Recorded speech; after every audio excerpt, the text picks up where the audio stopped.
Ladies and gentlemen, boys and girls, your boys are back. I am Mike, the referee. On my right is the family man, and down below is head cameraman Bobby Monroe. What's up, boys? What's up? What's up? Going on. Happy to find myself back here with y'all. Happy belated Father's Day to all my fathers out there. You as well, it is sir. Great to have you as always, Bobby. I love having you on. We got Bobby tonight. We're going to talk about some things. We had, it was the first one, right? It was the first ever live action turmoil shot on location. That is it. Yeah, yes, live on location. Not studio. So that was actually really cool. I had a great time. MiracleMania was like the last time we went to the Captain Stadium, we wrestled inside. And that was cool. Yes. Like, it was okay. For some reason, this one just felt bigger. Yeah, I don't know if because we were on the pitcher's mound or what it was, like you said exactly. But this one felt special for sure.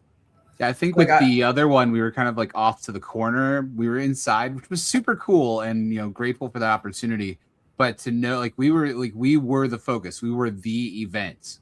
We were right there on, like you said, right on the diamond, right on the pitcher's mound. And I think it just between that, the amazing crowd we had there, the folks that we got to put this show on for, Big crowd. And just the fact that, this was our first opportunity to show that we can do this live on location. It was a special day for sure. It was really cool. And like you spoke on the crowd we had there, we had athletes from Miracle Park. Okay, if you're not familiar with Miracle Park in Eastlake, it is, I guess it's a baseball field, obviously, at Lake County Captains, for people with special needs, athletes with special needs, and these kids. Well, they showed us some video. They were showing me videos. These guys hitting home runs over the wall and stuff like that. And one of our own, Brian Cruz, his sister actually attends this program. So it's really sweet. And it was, like Bobby said, it was cool to hang out and get to meet all these people and talk to them and BS with them, dude, because they were super into it. They were super ready for the show to go down at Miracle Park, man. I had to get my referee stripes in at one time because Blake Dixon and Norm had they had went their Bear City ways to get their win in their match, and we'll talk about that. But they, the fans knew, and they were not going to let them get away with it. They wanted to make sure that we as the referees knew that these guys cheated. Just great. Yeah, we see your Bear City Vice hat, Bobby Martin. No, I'm the former holder of the Brass Knuckles title. I mean, you held it. Yeah, exactly. You can't argue that. He held it. Held it. But yeah, no, it was a great event. I do have one complaint about said event, and I hope that, and the director, I was bullshitting with him, and he did say next time, but we were at a baseball field. I expect one food item to be available. Popcorn? No, there was no hot dogs. I expect hot dogs, and I think it was just because I came straight from work and I didn't have dinner and I was hungry. I didn't stop and get anything. I assumed there would be hot dogs.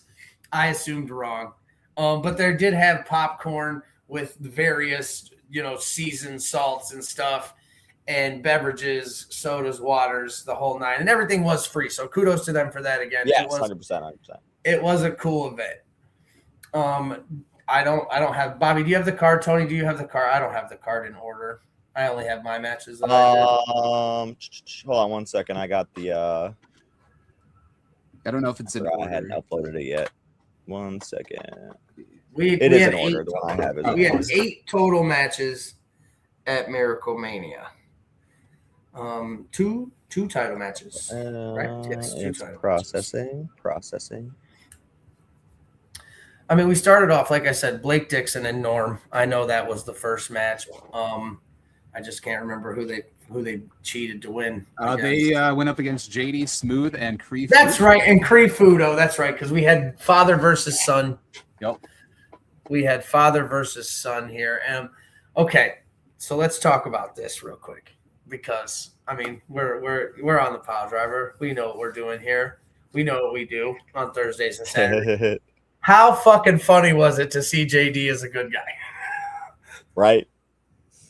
I mean, I don't know. Still don't know if I would say good guy. Dude got us kicked off the stream for busting out the Bruno bars. That's pretty heelish if I ever did say so. That is true. That is true. But no, it was definitely interesting to see him, like not be able to just lean in and like tear down his opponents, tear down the crowd, and like he was still JD, but he was like out of his element. Toothpick. Yeah.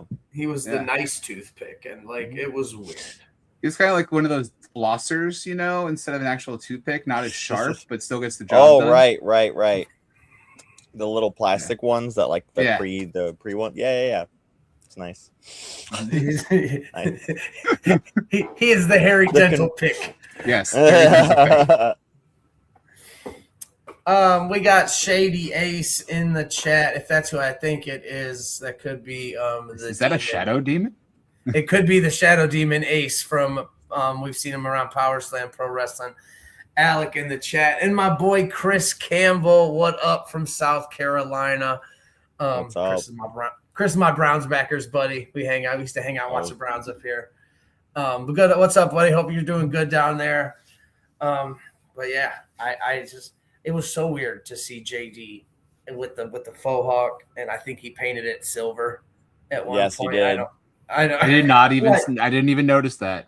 Yeah, but he did. I just thought Father Time was catching up to him finally. No, no. I didn't get to see much of this match. I did see that Blake Dixon and Norm got some unscrupulous ways, but like Norm said, a win is a win. And after working with Porter O'Shea this weekend, I will say it's hard to be a referee because we can't call what I can't see. And you can't judge me because I can't call. Like at OCW, there's a big fallout, and we'll talk about it obviously more between Glenn Lane and Porter O'Shea when we get into battle lines in a little bit. But Porter is upset because, like he told us last week, Glenn keeps reversing his decisions and stuff like that. Look, he's in there. But I can't call what I can't see. So for Alec in this match, who was the referee, if he did not see it, I understand that stuff happens, right? You can't call everything, and I can't see everything. But it seemingly go ahead. It's illegal if the ref catches you. So you didn't see it, didn't happen. Yep. Never happened. I only heard through the fans that this, JD or Norman Blake cheated to win. So, and again, I don't know. Didn't see it. I didn't go back and watch it. It's over. It's not like I can change it. So, Bear City Vice picking up a win here. And then we moved on to this one. All right. We had a 5-way match. Eliminator, actually, was Eliminator. Yes, Eliminator.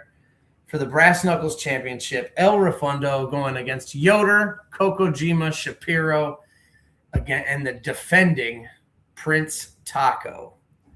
Probably one of my favorite Facebook posts about the event was Tacos. We said, "Don't tell Unc that I'm hanging out in East Lake," but he said he was glad that he took time away from West Philly to come hang out in East Lake because it was that good of a show. I'm more and more. One of my favorite things going right now, dude. I just want to be on that disposable camera roll. He's gonna get that right. He needs to get those developed. I want to see the ones he's taken so far. I bet they're amazing. I thought about this too on another note that when he came out with that disposable camera, right? So like, all right, Bobby, what about like the next show, right? The next mega show. We go by to like Walmart and we go buy 2 disposable cameras and we give them to like 2 different people. 2 different, completely opposite spectrum looking people. You know what I'm saying? And say, hey, just give these back. Take 36 pictures or however many's on there. Give these back to us at the end of the show, and then let's see what we get. I love that idea. I think that'd be a lot of fun. You know what I'm saying? Like that, I saw it on like a Facebook reel where this dude met somebody at the airport. And he was like, "Hey, you going on a trip?" And gave him a camera. I was like, "Mail this to me." And I'm like, "We could do that. We could do that with wrestling." Cool. Yeah, you know what I'm saying? Like, go to a wrestling show and just grab a disposable. Like, hey, take some pictures. We'll get them developed. That'd be fun. Like, give one to like a kid, and then Yep. give one to very responsible looking adults, and be like, "Hey, give these back at the end of the show." And then we'll take all the pictures. Yep. And we'll post. Yep. And we'll post and give me your name, and we'll post them. Unique variety of angles and ideas and all kinds of different. Exactly. But yeah, the former champion Shapiro, the former champion Yoder, Refundo trying to gain the title for the first time, and Kokojima trying to gain the title. Yeah. Trying to gain the title for the first time in a previous life. Boobs, probably. What? That's what would end up on the camera, I think, is what he said. Oh. I was like, wait, what? You're probably not wrong. I see you, Porter. You're probably not wrong. Yeah, there are 36 frames on this camera. Why do you only post 17? Well, the rest were not titties. Titties, yes. Female wrestlers. This match was full of action. Obviously, Shapiro high flying, Kokojima very quick. El Refundo, though, I will say, has been impressing me lately. He's been showing up. He's been improving the craft.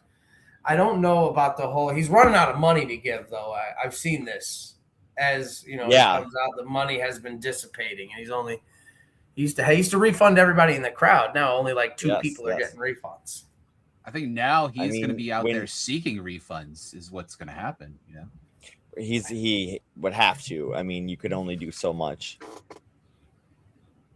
Yeah, and like you got to think about like there's been a couple times where he's just straight up knocked out at the end of the match. Like who's out there grabbing that money? That he makes it rain. I feel like I've seen Fudo out there grabbing a couple of them after the match.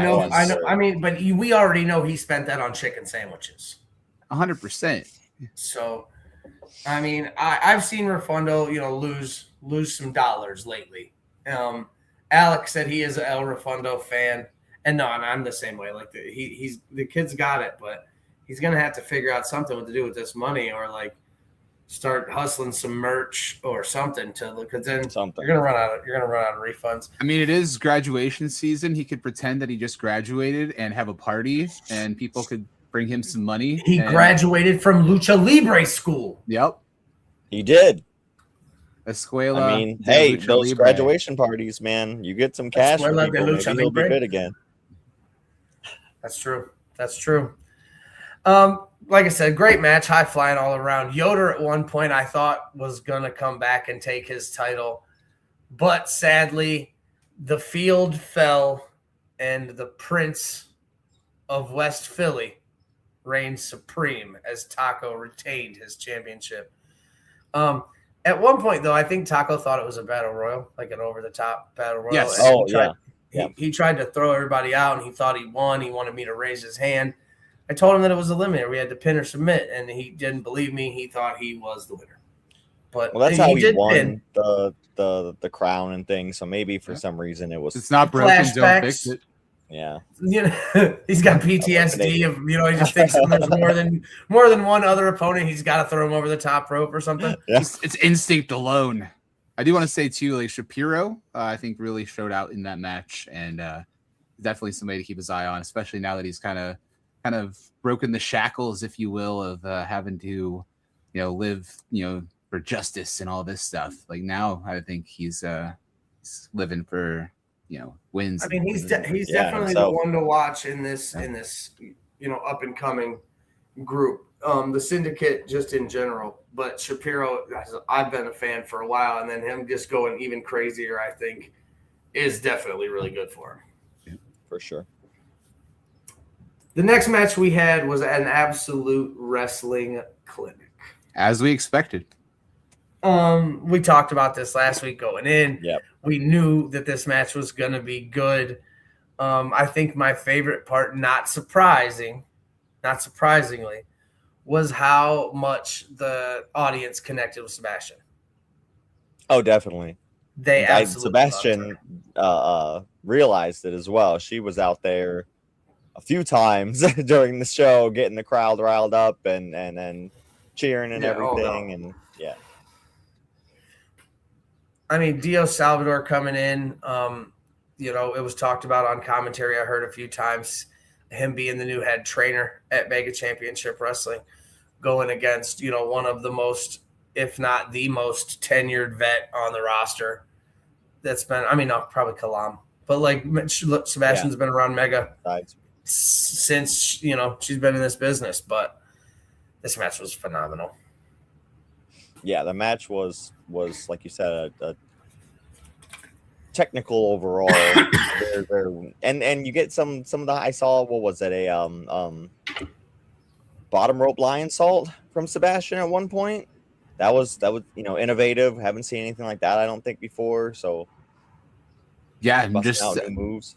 I think there was one sequence, it was just reverse after reverse after reverse, and just to see two like you said, technicians that know each other well, have trained together, have seen each other work, to actually get in there in the ring and just kind of put to work what they've learned, not just in wrestling in general, but what they've learned from each other, I think, too. I can't remember. I believe Sebastian was the winner in this, correct? Oh man, I can't remember. I'm drawing a blank myself. I am too. So I get so locked in when I'm filming. I am filming. I believe Sebastian. To the YouTube. I'm pretty sure Sebastian won, but somebody will tell me. Alec is in the chat. You ref the match. Who won? Coming up next, we did have Dios won. See, we were wrong. We were all wrong. Coming up next, we had Chris Cole and RJ Jonesy teaming up, which is a weird pairing. Going up against the newly formed tag team of the Pulse. Let's talk about the Pulse, boys. What do we think about the Pulse? Bobby, you take it. I think the Pulse, probably we got one with Brosky that needs, and just his heart beats, no pun intended, for the crowd, for the Mega fans, for the Brosky fans out there. And Drew, through his time with Kokojima, really kind of started to open his eyes to why he was doing this as well. Because it started before, it was all about the Drew. And now it's about the fans, the Mega Mafia. It comes through in his promos and everything. And both seem fed up with, the way things are being ran right now. I can't say that they are justified in that, but I can say that they both have kind of bonded over this love of the Mega Mafia and what Mega is to them.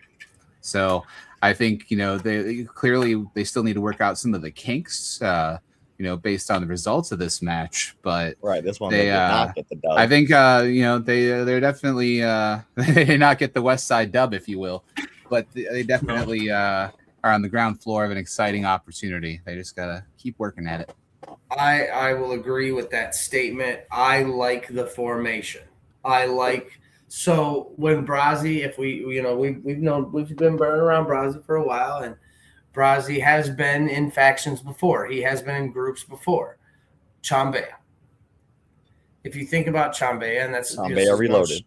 No shade to Kokojima or El Phantom Dragon or Cisco Sucio or anybody. None of them was really the muscle, so to speak, that Brozzy needed. Brozzy is quick and speedy and jumpy and flying around. He needs that muscle behind him.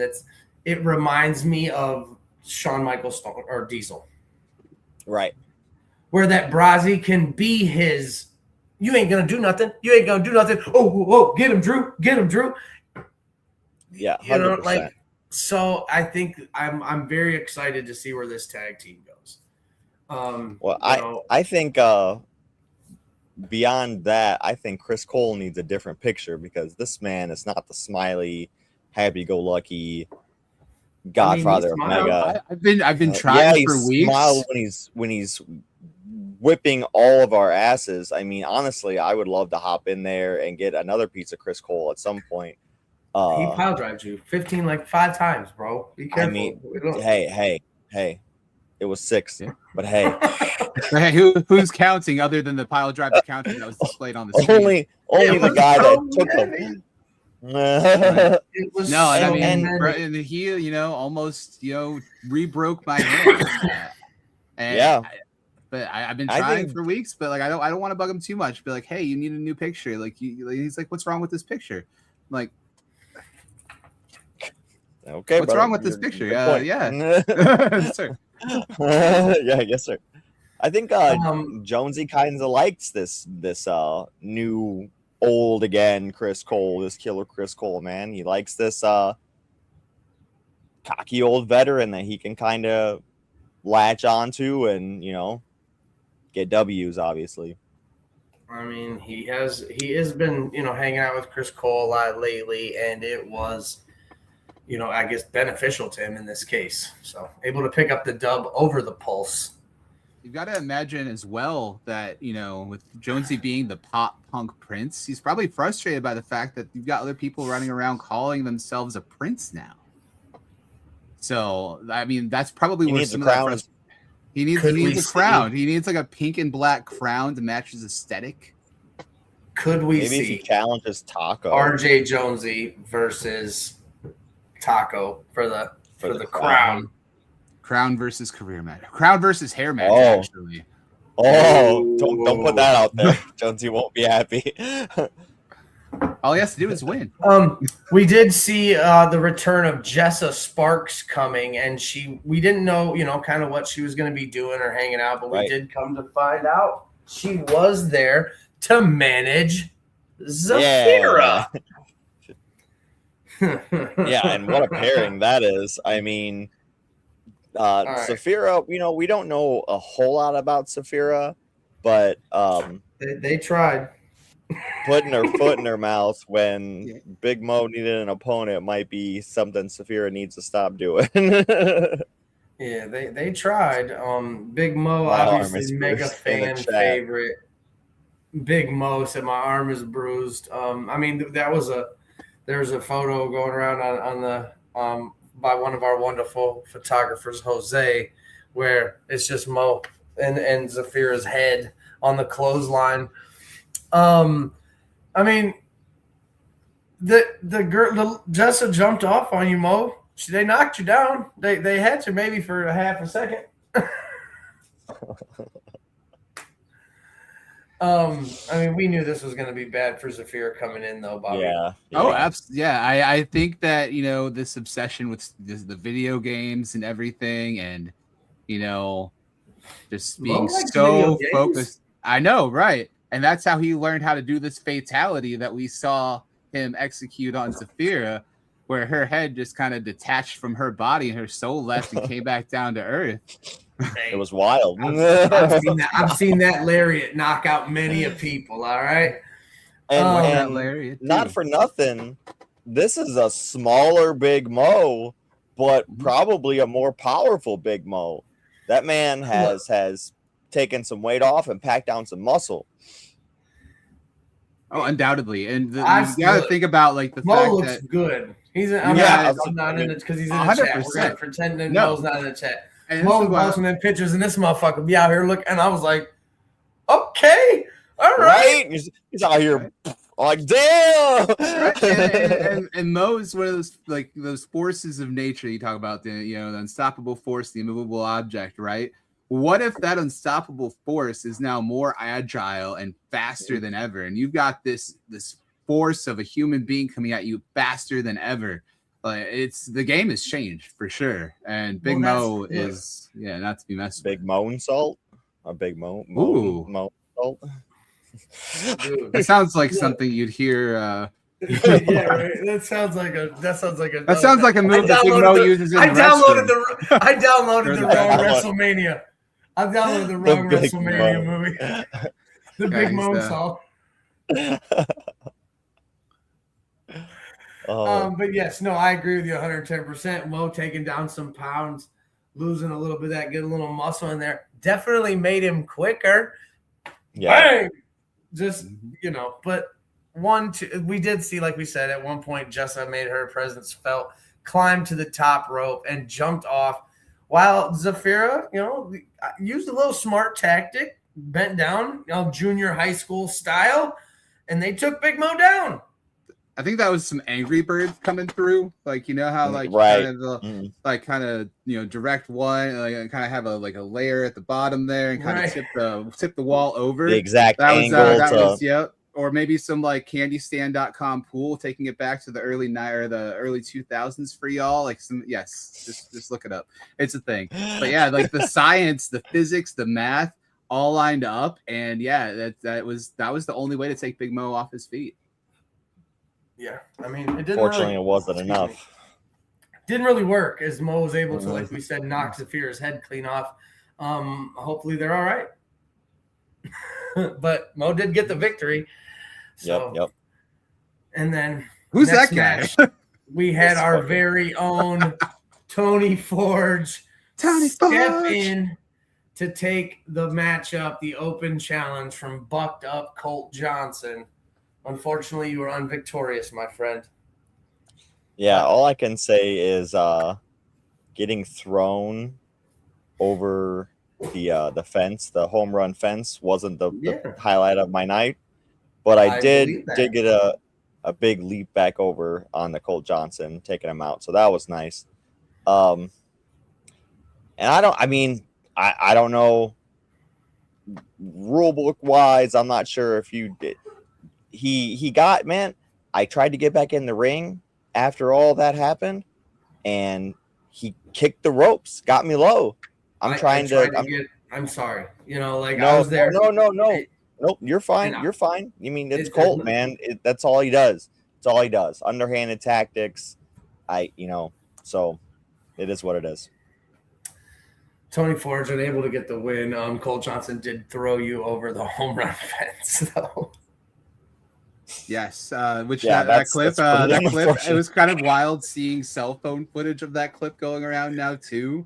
It was so funny. That was my favorite part. Was they were like, we've seen so many balls go over the fence, but never a person. Hey. Oh man, crowd loved it though. It was good. Cross it off.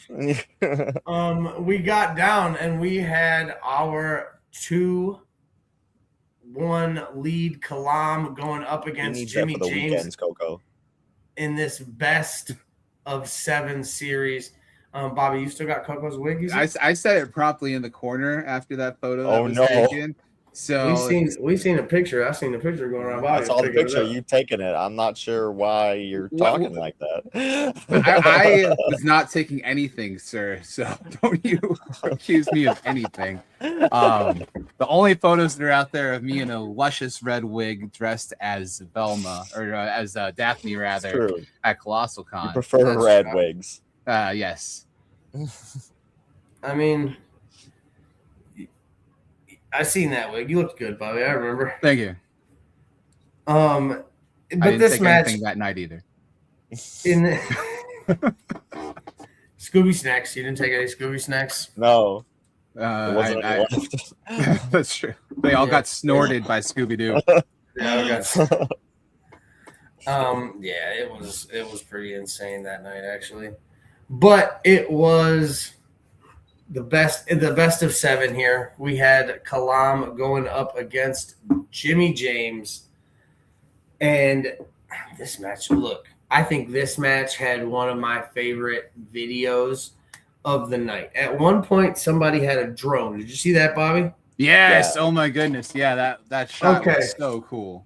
So when Kalam hit his finisher on Jimmy, the shot that I saw from the drone was freaking awesome. Yes, absolutely. That felt like if there was ever a moment where like it was like the biggest, not only that we like as a company have felt, but just like the aura that gave, Kalam in that moment, to just see that from that vantage point was insane. See if I can grab it. Oh, okay. Yeah, that video was so, dude. The video itself, just in general, was really cool. If you do pull it, Tony, make sure we tell who took the video. I can't remember. It was like Drone something, like the company name.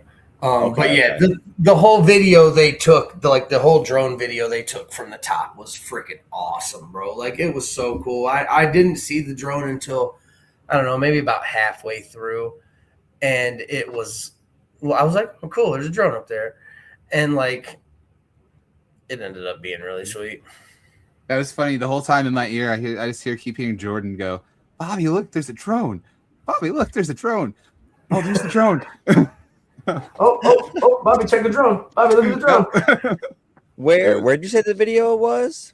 I'm not seeing it. We reshared it. Hold on, let me. Let's see. I think Mega might have shared it. I can't remember. Mega shared it. Okay, let me pop over to Mega's. Me scroll down ever so much. Oh, there's you getting thrown over the fence. Yeah, I saw that one.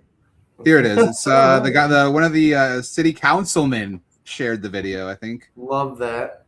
Over the fence. Oh, this one? No, this is. Oh yeah, it's built in. Yeah, here.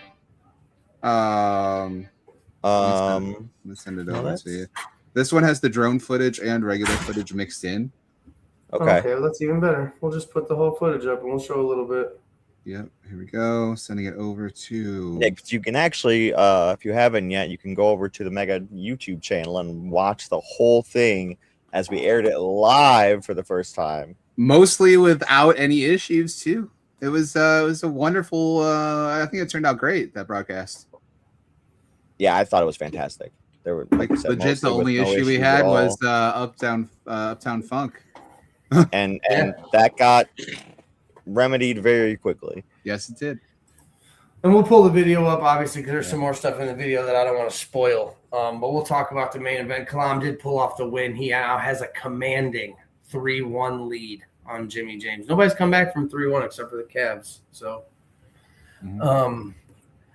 the main event, after beating Colt Johnson on Turmoil in the #1 contenders match, Cutthroat Cruz went one-on-one with Pastor CeeLo for the Mega Heavyweight Championship. Yeah, we saw a video the night before of Cruz out in his what appeared to be his garden, just kind of talking about the match and just talking about how much this meant. And we actually saw his sister come up, and his sister was like, "Brian, make sure you do the right thing, because as we know, Cutthroat Cruz doesn't get that name by accident. He is known for doing whatever it takes to get the dub. So especially with this being for the Mega Championship, even his own sister was like, "Hey, you're gonna do the right thing, right?" Which ended up coming into play, as we'll see, later in the match. It was probably one of my favorite. I don't know. It was up there, top 3 moments of the night. But at one point during the match, Cutthroat was arguing with me because he had hit CeeLo and CeeLo kicked out, man. And he kicked out. We got into the corner and Cutthroat was in my face, and I was kind of trying to back off. Me and him have had our history in the past, with matches. I don't want any. I'm trying to call it straight down the middle here. CeeLo came running in. Obviously, I don't know if CeeLo saw me in the corner. Maybe he just saw Cutthroat turned around in the corner. Back to him, he went. Long story short, I got bumped down and, knocked me out for a little, got me a little woozy there for a second. But I only saw during the clip. I got a picture. I can send a picture. I'm sleeping. But I only saw, like Bobby said, in the clip. Yeah, I can pull this clip too. And he can pull the clips, but it's Cutthroat Cruz went outside the ring to grab the championship title, and he was going to use it to help assist him in winning this match. Yes. When he did so, his sister entered the ring. She, like you said, Bobby said that she wanted him to do it the right way. Not this way. She grabbed the belt. She fought with him for a second, and she said, "Not this." Okay, here we go. Here we go. Might be a little loud to start. This is very dangerous. No, not loud at all. We don't know the mindset that Cutthroat Cruz is in. If he's willing to low blow the champion. She's saying not this way. And what a close line! impact of the clothesline. The clothesline that knocked Cutthroat out of his shoes, and CeeLo, you can see it there, is What literally the hell like, are we watching? This is what we're just watching. happened? This is why this matters. And I don't know what the choice was there from his sister, that he needed to be taught a lesson or to realize that that should have never been a thought in his mind to begin with. I'm not sure, but she definitely took care of business. Exactly. So CeeLo, at this point, you know, Jocelyn was her name. She gave me a little shove, told me to wake up. Wake up. I get up. CeeLo is climbing to the top rope. Jesus takes the wheel for the 1, 2, 3, and still your mega heavyweight champion, the good pastor, CeeLo. And I got this video here we can play for the whole thing. Oh yeah, this is sweet. I'm not sure why we're not getting sound. That's my guy right there.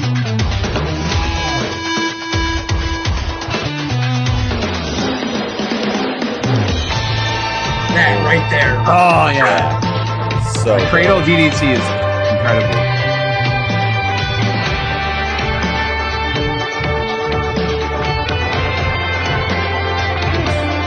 beautiful day out there. Oh, great another shot. angle of that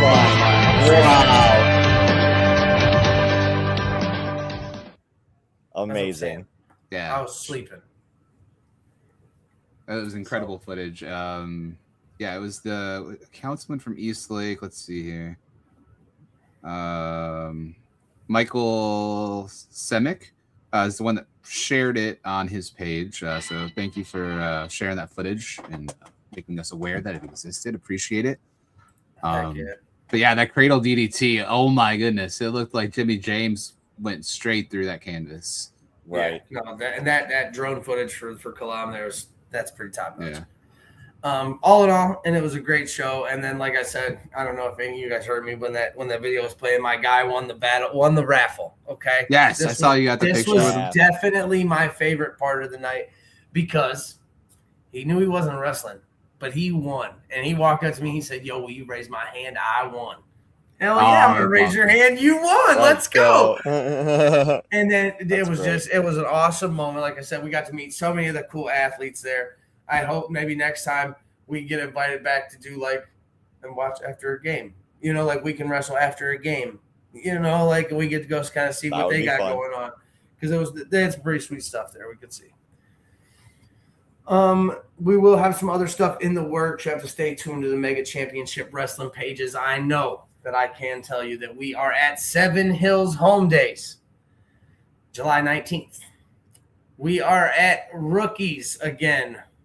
I believe it's in August. I want to say. And August. we are inside. This is August 8th. We're going to be there. That's right. Live inside of Rookies. So there will be air conditioning. There will be wings. Wings. There will be chicken wings. Yes. Nowhere near the inside of the ring this time. Exactly. They're just going to be there for us to eat and enjoy the way God intended. And hey, Rookies got some delicious wings. They really do. Stay tuned to Mega Championship Wrestling, and we'll stay up with that. But this past Saturday, my friends, I made I was late. I tried to grab it. That's the Rookies poster. We'll share it again. But poster. 130th, 6913 West 130th out there in Parma, Cleveland, whatever you want to call it. Whatever the zip code decides for the day. Yep. Yeah, so we'll be out there again. And like Bobby said, we'll be inside this time. But this past Saturday, I made my way for the first time as a referee back to Melanie Park. I don't know if you've heard us talk about this before, Bobby, but Melanie Park, I don't even think it's called that anymore. It's Kim Tam Park at Melanie Springs now. But that's where I got my start in this big bad wrestling business, and I was doing your job. I had no previous camera experience. Paulie was like, "Hey, do you want to come run the camera for these guys?" I said, "Sure." And that's how I got involved in the wrestling business, was running at OCW. So I got to work with them last year and go back, so that was cool. But it wasn't at Kim Tam Park; it was at a high school, Barberton. So while still cool, not the same. Getting to go back to Kim Tam was awesome on Saturday. OCW crowd is, they're very. We've talked about Granny. We heard Porter talking about Granny last week. Tony, these guys were great. All right, so have you ever seen Ron Mathis from DD Trash? Either of you? Yes. Yeah. Okay, you know how he's got like the Hulk Hogan style hair, right? Mm-hmm. My favorite part of OCW this weekend, there was this kid in the front row who thought DD Trash was going to be there, so his parents shaved his head like that. He had full hair all right here, like full. I'm talking, it was out here, Bubba. And then shaved the top of his head like George Jefferson. This little kid looked hilarious. He was killing it, though. He was dressed like Ronnie Mathis. So he was like, I thought they were going to be here. They weren't, unfortunately. They were somewhere else. They're advertised at the next show, but they weren't advertised for this show. He just got his dates wrong. So, but he was awesome, and the pretty good show we put on here. I got to do 3 matches. Porter O'Shea took the other 3 matches. These are not in order at all. So I'm going to find number 1. I'm going to find number 1, and we're going to go from there. Number 1 was the Ohio Heritage Championship match between Asher Knox and Gino DiCapo. Asher Knox tried to pull a fast one on me, boys. He I check people. I check your wrestlers before the match, and Asher tried to hide a pair of knucks. Caught him. Nice. So that's why you do it. That was the first time that I've ever actually caught somebody. So, and Tick was there. That was nice to see. It was a very nice surprise. I was standing in the crowd, kind of just walking around, before the show, doing my mingling, and I saw Tick and Mary walking up, and I said, "Oh shit, that's my boy!" So I got to hang out with him. Like I said, I seen Jimmy Bailey, another buddy from there that I haven't seen in a while. But it was cool, man. It was cool, and this match, though, like I said, Asher Knox has been holding on to that title for, I believe, about 200 or so days now. Gino was his former best friend. At one point, he tried to use that to his advantage and plead for his life when Gino was over. It was over. I was standing right there. It was over. Gino accepted. Gino was like, all right, let's let bygones be bygones. We can do this together. Asher pulled out a second pair of brass knucks that I guess he had stashed in the turnbuckle, I came to find out. So it wasn't on me. It stashed him in the turnbuckle either before the show started or it wasn't during the, so I don't know. Who's going to check the turnbuckle? He tried to sucker punch Gino. Gino intercepted and hit him with the KOD, and it was game time for Asher Knox, and we have a new Ohio Heritage champion. Wow. We then went to figure out who was going to be the number 1 contender. This match was... That's a nice little setup. You don't do the number 1 contender. You do it after. Yeah, are you mind blown by the Sean Blaze right now?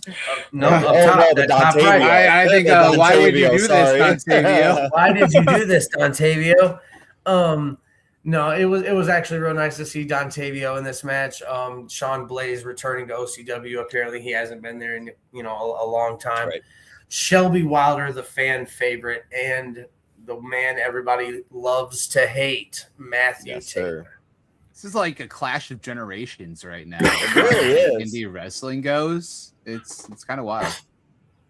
I mean, this match was, as you can expect, very high flying from everybody. Sean Blaze, I've said it once, I'll say it again, has one of the most beautiful super kicks in the game. Dontavio, got to see him. It looked like he hadn't missed a step, to be honest with you. He hasn't been around in a while. He a couple his little middle rope bounce cutter thing that he does. He got a couple of those off. Unfortunately, he was not able to win as Matthew Taylor picked up the W. over Shelby Wilder. Matthew Taylor is your new number one contender for Gino DiCapo in the Ohio Heritage Championship. That'll be a hell of a match. We then saw the OCW debut of two of my favorites, Maserati Rick Brandon and beautiful Bill Martell, Studio 86, and taking on they are fan favorites at OCW. Truck Morris and Jake Ely go by the Electruck Company, and we've seen them before. Love it. We've seen them in multiple promotions. I don't know if you guys remember Jake Ely. He came at, I think, Converge, and he was at a couple RSW shows that we worked and went to. But I've always been a fan of Jake Ely ever since my early OCW days with Paulie. Probably one of my favorite backstage interviews I've ever seen in my life. Jake Ely was in the back, and Paulie ask Paulie about that the next time you see him. Ask him about the infamous Jake Ely interview, and he'll tell you, dude, it was top notch. Probably one of the greatest backstage promos I've ever seen. Studio 86 able to pick up the victory here in their first match in OCW. What did you talk about? All non-innocent angel. What? Devin, what are you talking about? Anyways, then we went to intermission here. I take it back. Match 2 was not this match. That's my fault. I apologize. This match was match 2. Okay. Because I told you I got to referee a mime, and that was yes. How was that experience? Sir? I mean, it was cool. He didn't try to put me in a box or nothing like that. He did lasso Shotgun Adams once or twice. And then he brought a door into the ring, apparently, and Shotgun Adams kept trying to run to the corner and hit him, and the door was closed. And then he would open up the door, and Jean-Paul would punch him. And then he shut the door. Can I ask, as a referee, do any of these items count as foreign objects? That was gonna be my question. Check it out. Check it out. You in a box. He didn't put me in a box, but I was in the there. lasso. The lasso. I don't. Man, it's true. If the ref doesn't see it, it didn't happen.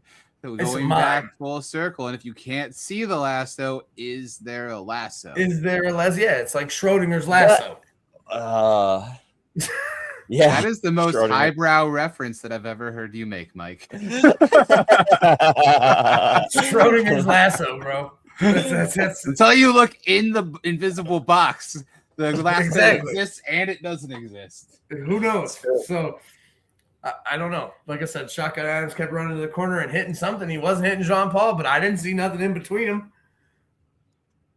So Jean-Paul able to pick up the victory here. And then we Studio 86'd, got the victory. And then we did the 4-way. Matthew Taylor won.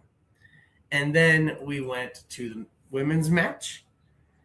The unwilting Tatiana defending her title against Natalie May. See, look, Porter said call you see. Couldn't see it. Can't see it. The unwilting Tatiana versus Natalie May. Natalie May's been having some trouble brewing. She's been going a little kind of not following the rules, not wanting to, or she wants to win by any means necessary, essentially. And Tatiana, she's the sweet, lovable champion here, and she wants to wrestle. She doesn't want to have a death match with Natalie. And in this match, Natalie multiple times tried to use a chair, get interference. Porter did his job until unwilting Tatiana decided to grab her own championship and strike Natalie May with it. Oh my. Right. Again, there might have been some stuff. Porter's in the chat. He can talk and say whatever happened in between. I didn't see the whole thing. I did see Tatiana strike Natalie with the championship. Just too much. Which resulted in Natalie May winning the match, obviously. But, as we all know, can't change title. Title can't change hands on DQ. So, still your champion, Tatiana.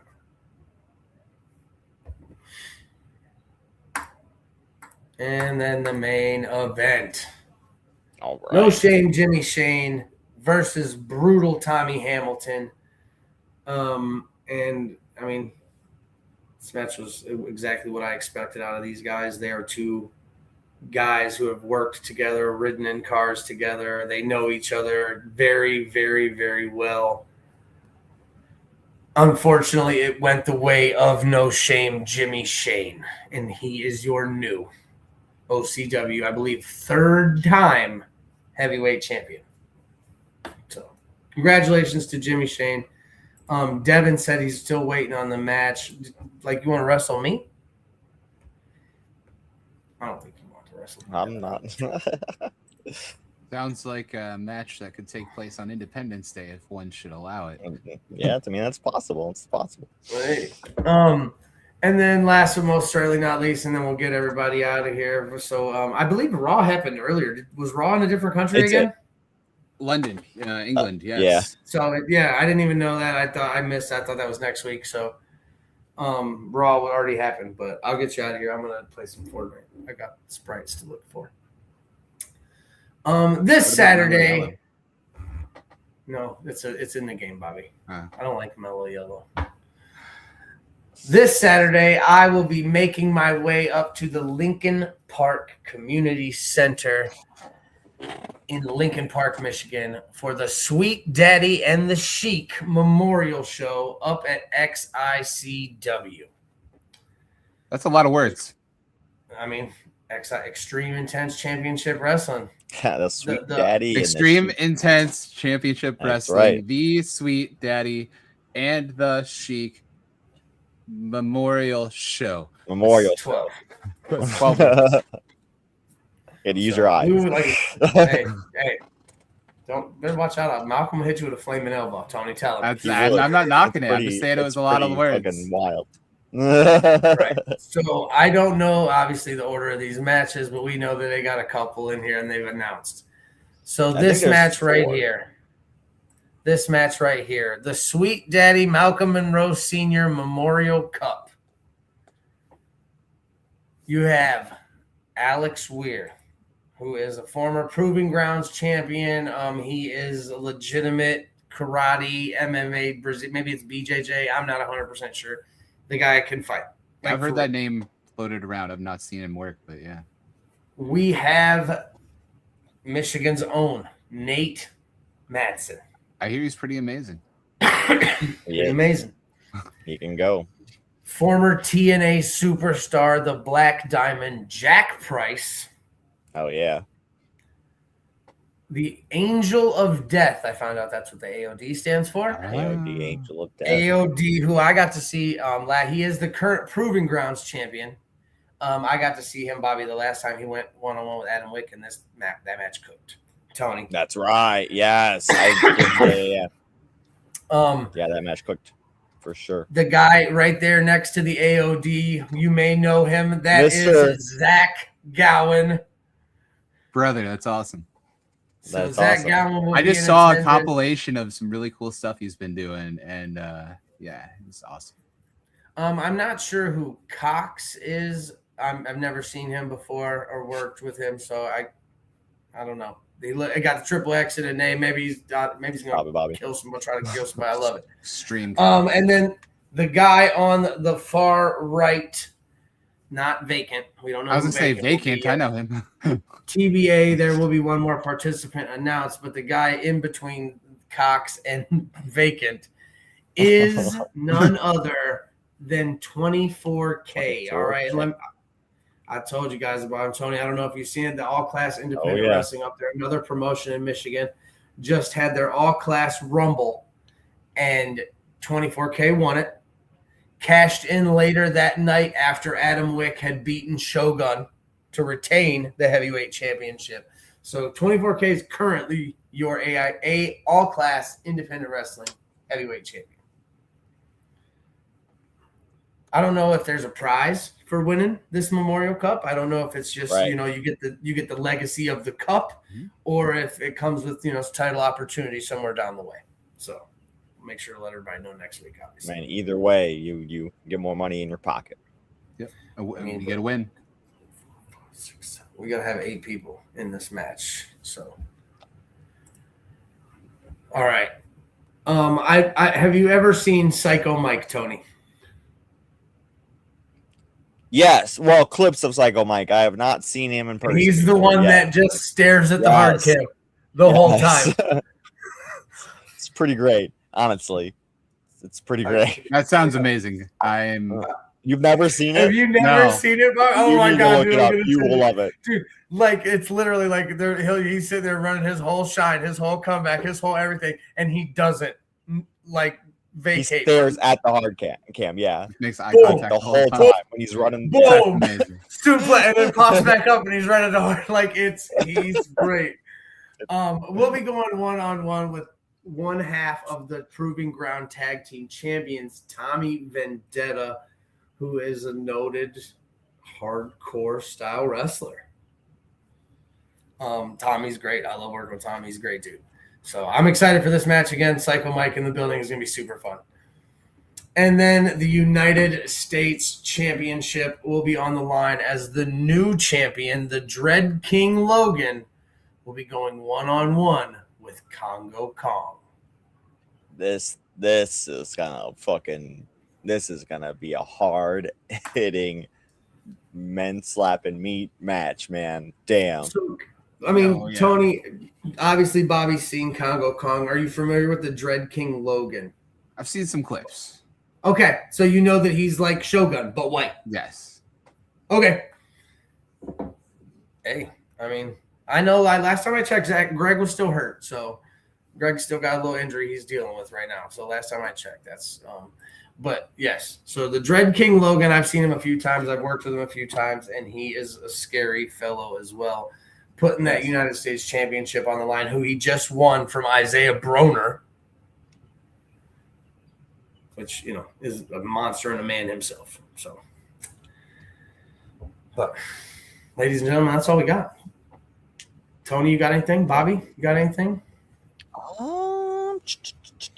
Turmoil on Thursday once again. Fallout from MiracleMania. Yeah. Turmoil this Thursday. Coming up August 6th, we're going to be celebrating the 5th anniversary of Turmoil. That's right. It's kind of a big deal. If I can plug some stuff real quick, July 11th. Come on out if you're in the Central Ohio area or don't mind a really fun drive.